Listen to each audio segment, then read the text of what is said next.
In our concrete jungle, where cars reign supreme, people of every stripe are finding an alternative in the simplicity of bicycles. Bikes for Life Bike Shop in West Oakland takes it one step further and uses the trend of bicycling as not only an alternative to emission-producing cars, but to violence and poverty as well. I went to the shop to talk to its co-founder, Tony Coleman, and asked him to tell me how Bikes for Life came to be. Here's what he had to say.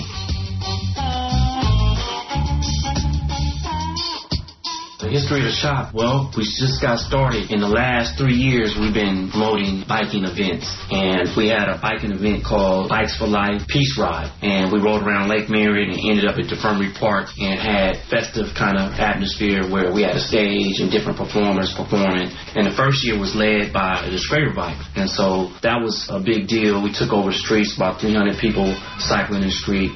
And it was kind of cool to see because it was mostly of color. And it was really cool to see a lot of young folks, 18, 19, riding bikes as well. Because, usually at that age, teenagers want to go get a car. They want to have their first car and ride around. So it was cool to see folks really enjoying their bicycles. So we wanted to kind of expand that and have a space where that kind of programming can happen more often. Create a space where folks can, come fix up their bikes and stuff like that. And that was the idea. It was like we wanted to open up a shop and call it Bikes for Life.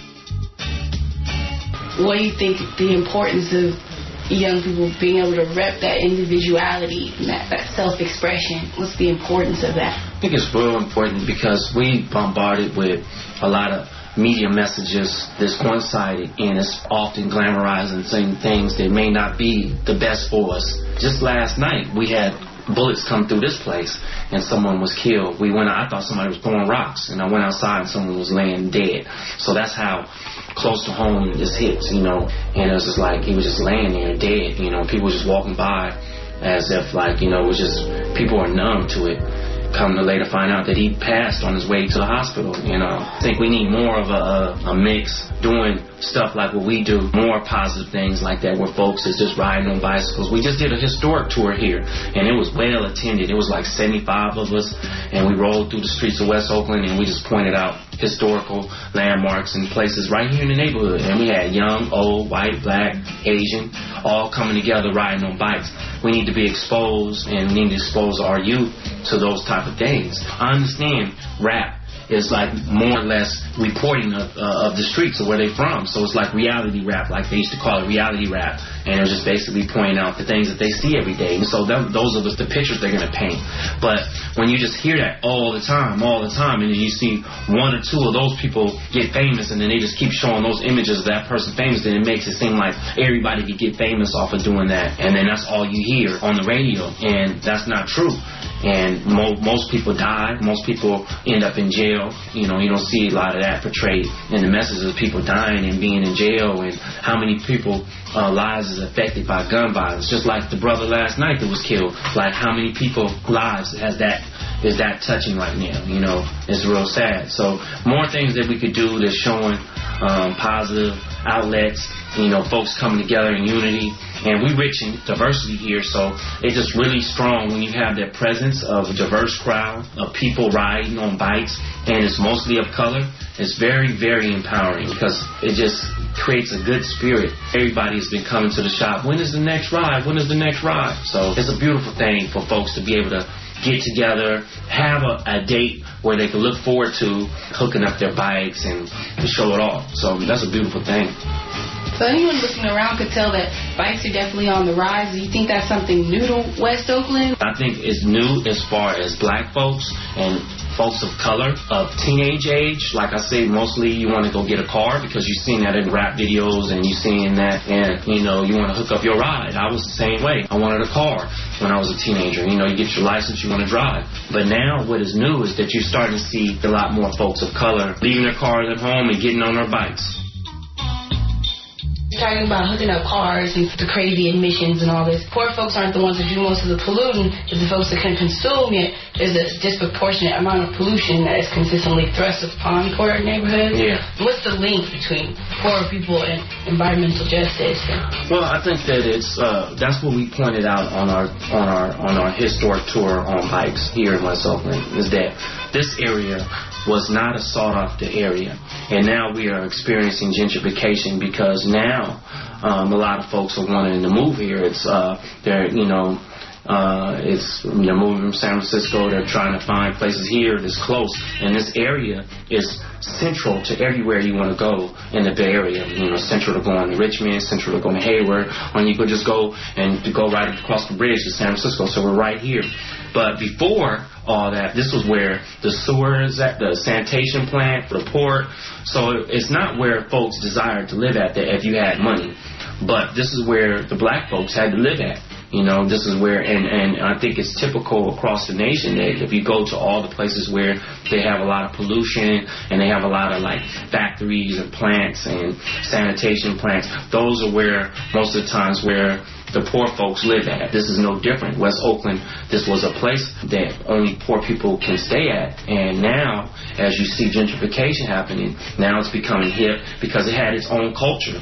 And I just think that now folks that had a little money that was up in the hills, up in the suburbs somewhere, now they appreciate culture, and then they want to move around culture. They like to be able to just come and walk outside and go to a coffee shop, and maybe something jazz playing. They just like to be around that culture, smelling the smells of the cooking that's coming from the homes and from the restaurants. So it's on an upswing. The thing is that we got to be very concerned that it's not in a way that's just going to push poor folks out. How's the shop being received by the neighbors? The neighbors love it. The neighbors love it. All the residents love it. We're the only bike shop in the area, of course, so that's one good thing. But they love it when they come in and talk and they see that, I have my son working here. We are a nonprofit. We have a purpose here to help our community, to better our community, to unite our community. We're not just here to make a buck. We're here to build community. We have an activist background, and so our meetings that we have here, we meet around different issues that we deal with, like the Oscar Grant situation, police brutality. We have community meetings here. So it's not just a bike shop. It's more than just a bike shop. It's a place where we build and come. And it just so happens that bikes is one of the things that we're able to do to become more self-sustainable. We're able to have a green business in order to fund our activities that we want to do in the community. Can you talk about some of your programs? We have a program called On the Bricks, which is a program that we mentor young folks that's getting out of juvenile hall. And I started with no funding, and still to this day it's hard for me to get funding because a fundraiser is a job in itself. And I'm a program guy, I'm a community organizer. I don't know how to write all these essays and these grants and jump through all these hoops. And when I don't have no staff to be able, or no budget to be able to pay for one of those, it's kind of hard. So I took it upon myself to just start small. And so what we do is I go to the courthouse and I recruit 6 kids, and I'm there with their parents because their parents are waiting in court. And I just basically do a presentation there in the lobby while people are waiting in court. And I accept applications and I go through them and I pick 6 people, and then I have those 6 youngsters, boys and girls, and we do a curriculum and we take them out of the hood and we take them to Marin and different places, and we have workshops that we do, and then at the end of it there's a ceremony, there's a graduation, and we invite their probation officer and all those folks to show that they're doing some good, and it unites the community and it brings people together, brings their families together to see their kids doing something positive, and it brings the probation department and all those folks together to see that folks are worth saving. If you give them some structure, some attention, and some education, that these are our future leaders. So for people listening, how can we help support the Bikes for Life mission? It's not always money, but we could use some volunteers. We need people that, since we are a nonprofit, we do have we do have an opportunity to be able to raise funds, grants, so we could pay staff. And so we had volunteers. We can help write grants. They could come and help mentor some of the youngsters that's fixing on bikes. Maybe if you're good with some tools, maybe you could come and help folks learn how to fix on their bikes, or maybe fix some bikes up that we have in the back that we're getting ready, because we get a lot of donated bikes and we have to build them back up. to get them ready for sale. So we get overloaded with a lot of bikes, so we need volunteers, and that's one good way. And the other way is just if you don't have the time to just like donate. You know, we have a website, bikesforlife.com, and that's bikes with the number 4 life.com, and folks can go on there and they can donate. And if you can't even donate or can't even spend your time, connect us with other folks that you may think that can be able to help us.